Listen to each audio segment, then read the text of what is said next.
ეს ამერიკის საელჩოს მიმდებარე ტერიტორიაზე საზრკველი ჩაეყარა ძლეოსნობის ახალი სტადიონის მშენებლობას, რომლის ტრიბუნებიც 4000 ადამიანს დაიტევს. დღესვე ოფიციალურად გაიხსნა ძლეოსნობის სასახლე, რომელიც ყველა თანამედროვე სტანდარტს აკმაყოფილებს. თანამედროვე საფარი, რომელიც მორბელებისთვის დაიგო, ჭოკით სიმაღლესა და სიგრძეზე ღვთაებელთა სექციები. სასტუმრო, რომელიც 100 სტუმარს მიიღებს. დღევანდელ ცერემონიას ბევრი საპატიო სტუმარი დაესწრო. დავით ერაძე გვერდება პირდაპირ ეთერში. დავით, საღამომშვიდობისა. საღამომშვიდობის. როგორ ჩაიარა?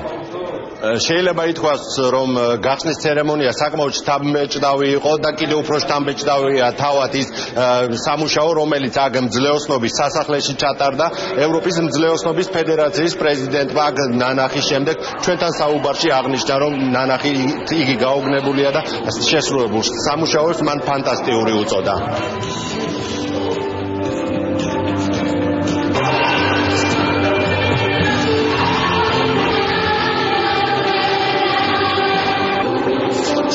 ფანტასტიკურია, ნანახმა ყოველგვარ მოლოდინს გადააჭარბა. ბედნიერი ვარ, რომ თბილისში თქვენთან ერთად ვზეიმობ ამ დიდებული კომპლექსის გახსნას. ეს უკვე წარმატებაა.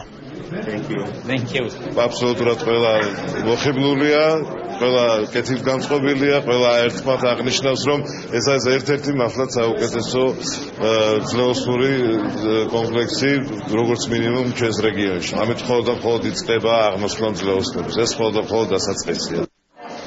ალბათ თქვენ ხედავთ უკვე, რომ ძლეოსნობის სასახლე უკვე დღეიდან ფაქტობრივად მიუხედავად იმისა, რომ საკმაოდ გვიანია, სპორტსმენებს იღებს და ხვალიდან უკვე ისრული დატვირთვით ამუშავდება. ხოლო რაც შეეხება დღევანდელ დღეს, ძლეოსნობის ფედერაციისთვის ის მართლაც ძალიან დატვირთული აღმოჩნდა. დილიდან ევროპის ძლეოსნობის ფედერაციის პრეზიდენტი და ევროპის 8 ქვეყნის ძლეოსნობის ფედერაციის პრეზიდენტები ჯერ ქალაქის მერს გიგი უგულავა შეხვდნენ, ხოლო ყველა ერთად მერე გაემგზავრა ამერიკის საელჩოსთან მშენებარე ძლეოსნობის სტადიონის სიმბოლურ მშენებლობის დაწყებაზე. მათ ერთად ჩადეს სიმბოლური კაფსულა, რის შემდეგაც უკვე 2014 წლის ივნისში თბილისს კიდევ ერთი მაღალი დონის ძლეოსნობის არენა შეემატება.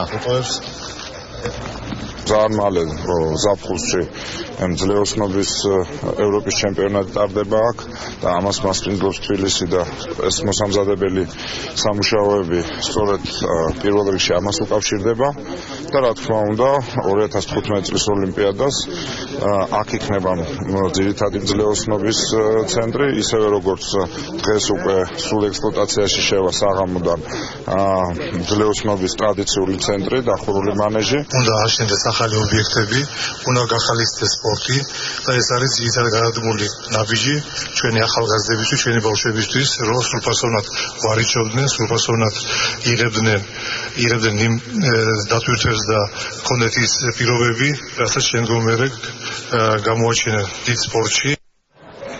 ძლეოსნობის სასახლე საკმაოდ მრავალფუნქციური იქნება, გარდა იმისა, რომ აქ მოემზადებიან სპორტსმენები და აქ შესაძლებელია მოეწყოს სხვადასხვა სახის შეკრებები, ვინაიდან ძლეოსნობის სასახლეს გარდა სარბენი ბილიკებისა და სავარჯიშო დარბაზისა აქვს კიდევ სასტუმრო 120 კატზე გათვლილი, ასე რომ აქ თავისუფლად შესაძლებელია ნებისმიერი შეკრების მოწყობა. დღეიდან ქართულ ძლეოსნურ სამყაროს საკმაოდ მართლაც მასშტაბური შენობა შეემატა.